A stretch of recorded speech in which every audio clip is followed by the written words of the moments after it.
दोस्तों, ये लेव टॉल्स्टॉय की बहुत प्रसिद्ध कहानी है। रूस के ऑर्थोडॉक्स चर्च के पादरी को यह पता चला कि उसके नियमित प्रवचन में भाग लेने वाले बहुत से लोग एक झील के पास जाने लगे हैं। उस झील के बीच में छोटा सा एक टापू था जहां एक पेड़ के नीचे 3 बूढ़े रहते थे। गांव वालों का यह कहना था कि वे तीनों संत हैं।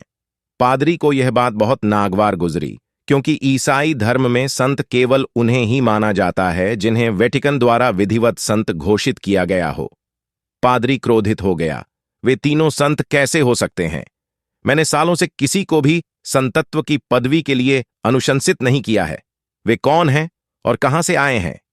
लेकिन आम लोग उन तीनों के दर्शनों के लिए जाते रहे और चर्च में आने वालों की तादाद कम होती गई।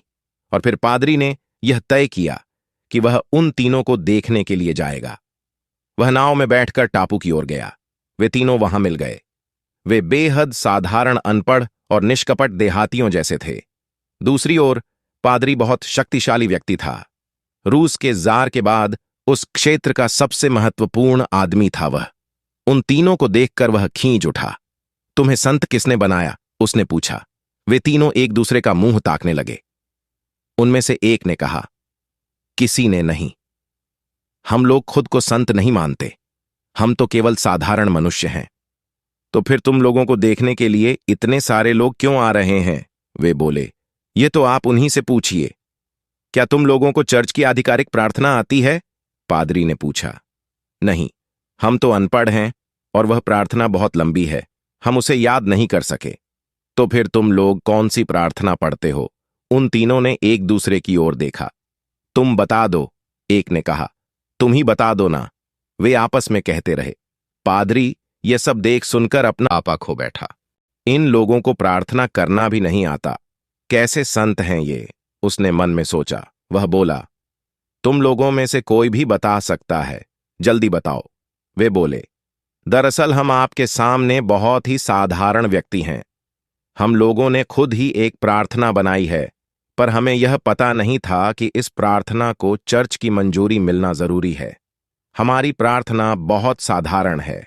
हमें माफ कर दीजिए कि हम आपकी मंजूरी नहीं ले पाए। हम इतने संकोची हैं कि हम आ ही न सके। हमारी प्रार्थना है, ईश्वर 3 है और हम भी 3 हैं।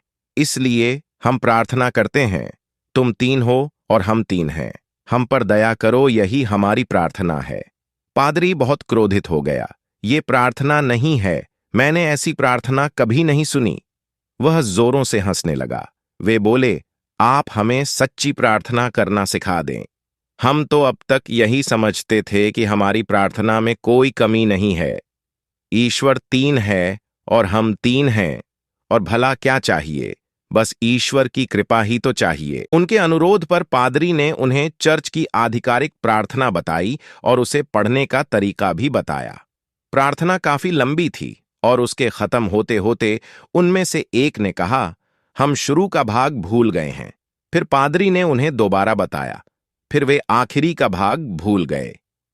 पादरी बहुत झुंझला गया और बोला, तुम लोग किस तरह के आदमी हो? तुम एक छोटी सी प्रार्थना भी याद नहीं कर सकते? वे बोले, माफ करें, लेकिन हम लोग अनपढ़ हैं और हमारे लिए इसे याद करना थोड़ा मुश्किल है।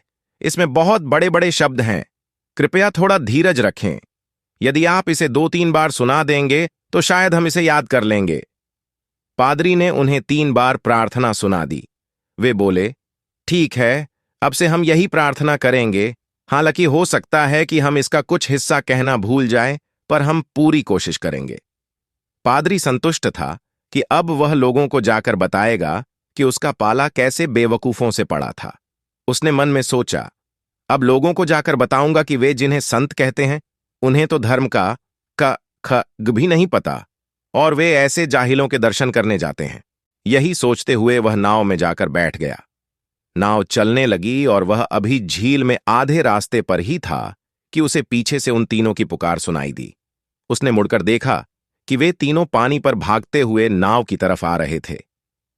पादरी को अपनी आंखों पर यकीन नहीं हुआ। वे लोग पानी पर भागते हुए आए और नाव के पास पानी में खड़े हुए बोले, माफ कीजिए, हमने आपको कष्ट दिया। कृपया चर्च की प्रार्थना एक बार और दोहरा दें। हम कुछ भूल गए हैं। पादरी ने कहा, तुम लोग अपनी प्रार्थना ही पढ़ो। मैंने तुम्हें जो कुछ भी बताया उस पर ध्यान मत दो। मुझे माफ कर दो। मैं बहुत दम्भी हूं। मैं तुम्हारी सरलता और पवित्रता को छू भी नहीं सकता। जाओ, लौट जाओ। लेकिन वे अड़े रहे। नहीं, ऐसा मत कहिए। आप इतनी दूर से हमारे लिए आए। बस एक बार और दोहरा दें। हम लोग भूलने लगे हैं, पर इस बार कोशिश करेंगे कि इसे अच्छे से याद कर लें। लेकिन पादरी ने कहा, नहीं भाइयों, मैं खुद सारी जिंदगी अपनी प्रार्थना को पढ़ता रहा, पर ईश्वर ने उसे कभी नहीं सुना। हम तो बाइबल में ही यह पढ़ते थे कि ईसा मसीह पानी पर चल सकते थे, पर हम भी उस पर शंका करते रहे। आज तुम्हें पानी पर चलते देखकर मुझे अब ईसा मसीह पर विश्वास हो चला है। तुम लोग लौट जाओ। तुम्हारी प्रार्थना संपूर्ण है। तुम्हें कुछ भी सीखने की जरूरत नहीं है। दोस्तों, ये कहानी आपको कैसी लगी हमें कमेंट में जरूर बताएं। एक लाइक जरूर करें। मेरे चैनल को प्लीज सब्सक्राइब करें। अपना ख्याल रखें। खुश रहें। धन्यवाद।